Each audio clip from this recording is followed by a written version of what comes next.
Doctor ಎಚ್.ಜೆ. ಲಕ್ಕಪ್ಪಗೌಡರು 65ಕ್ಕೂ ಹೆಚ್ಚು ಕೃತಿಗಳನ್ನು ರಚಿಸುವ ಮೂಲಕ ಸಾಹಿತ್ಯ ಕ್ಷೇತ್ರಕ್ಕೆ ಅತ್ಯಂತ ಅಮೂಲ್ಯವಾದ ಕೊಡುಗೆ ನೀಡಿದ್ದಾರೆಂದು ಹಿರಿಯ ಸಾಹಿತಿ ಗೊರೂರು ಅನಂತರಾಜು ಬಣ್ಣಿಸಿದರು. ಪಟ್ಟಣದಲ್ಲಿ ಶುಕ್ರವಾರ ಜಿಲ್ಲಾ ಮತ್ತು ತಾಲೂಕು ಬರಹಗಾರರ ಸಂಘ ಹಾಗೂ ದೊಡ್ಡಮಾದೇವಿ ಕಲಾ ಮತ್ತು ಸಾಂಸ್ಕೃತಿಕ ಸಂಘಗಳ ಸಹಯೋಗದಲ್ಲಿ ಆಯೋಜಿಸಲಾಗಿದ್ದ ಲಕ್ಕಪ್ಪಗೌಡರ ಬದುಕು ಮತ್ತು ಬರಹ ಕುರಿತ ವಿಶೇಷ ಉಪನ್ಯಾಸ ಕಾರ್ಯಕ್ರಮದಲ್ಲಿ ಮಾತನಾಡಿದ ಅವರು, ಹಂಪಾಪುರ ಗ್ರಾಮದ ಲಕ್ಕಪ್ಪಗೌಡರು ಪ್ರೌಢಶಾಲಾ ಶಿಕ್ಷಕರಾಗಿ ವೃತ್ತಿ ಆರಂಭಿಸಿ ನಂತರ ಹಂಪಿ ಕನ್ನಡ ವಿಶ್ವವಿದ್ಯಾಲಯದ ಕುಲಪತಿ ಹುದ್ದೆಯವರೆಗೆ ಇರಿದವರು.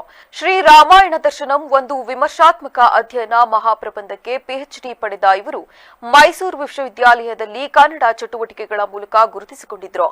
ಕವಿತೆ, ಸಂಶೋಧನೆ, ಜೀವನ ಚರಿತ್ರೆ ಹಾಗೂ ನಾಟಕ ಸೇರಿದಂತೆ ಸಾಹಿತ್ಯದ ವಿವಿಧ ಪ್ರಕಾರಗಳಲ್ಲಿ ತೊಡಗಿಸಿಕೊಂಡಿದ್ದರು ಎಂದು ತಿಳಿಸಿದರು. ಮುನ್ನುಡಿಗಳನ್ನೇ ಒಂದು ಕೃತಿಗಳನ್ನ ಆಗಿ ನಮ್ಮ ಲಕ್ಕಪ್ಪಗೌಡರು ಕೂಡ ಅವರು ಮಾಡಿದ್ರು.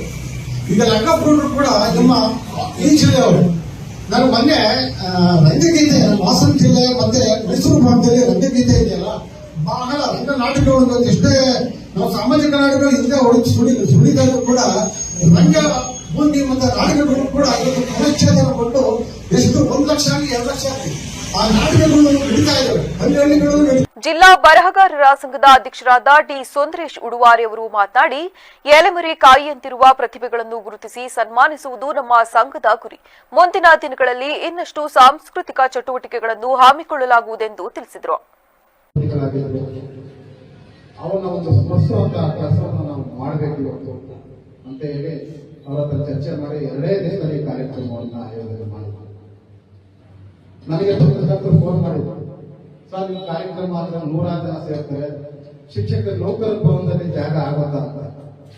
ಇಲ್ಲ ಸರ್, ನಾನು ಸರಳವಾಗಿ ಮಾಡ್ತಾ ಇದ್ದೀವಿ, 15 ಜನ ಆಗಲಿ 25 ಜನ ಆಗಲಿ ಇವತ್ತು ಈ ಕಾರ್ಯಕ್ರಮವನ್ನು ಮಾಡಬೇಕು ಅಂತ ಹೇಳಿ ನಾವು ನಿರ್ಧಾರ ಮಾಡಿದ್ವಿ. ತಾವು ದಯಮಾಡಿ ಕಾರ್ಯಕ್ರಮಕ್ಕೆ ಬನ್ನಿ ಸರ್ ಅಂತ ಹೇಳ್ತೀವಿ.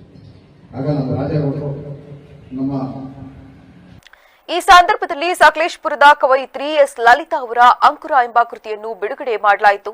ಕಾರ್ಯಕ್ರಮದಲ್ಲಿ ಸಾಹಿತಿಗಳಾದ ಎನ್ಎಲ್ ಚನ್ನೇಗೌಡ, ಕನ್ನಡ ಸಾಹಿತ್ಯ ಪರಿಷತ್ ಮಾಜಿ ಅಧ್ಯಕ್ಷರಾದ ವಿಷ್ಣು ಪ್ರಕಾಶ್, ಕದಂಬ ಸೇನೆಯ ಅಧ್ಯಕ್ಷ ರಾಜೇಗೌಡ, ಉದ್ಯಮಿ ಯೋಗೇಶ್ ಕಾರ್ಗಿಲ್ ಸೇರಿದಂತೆ ಇತರರು ಉಪಸ್ಥಿತರಿದ್ದರು.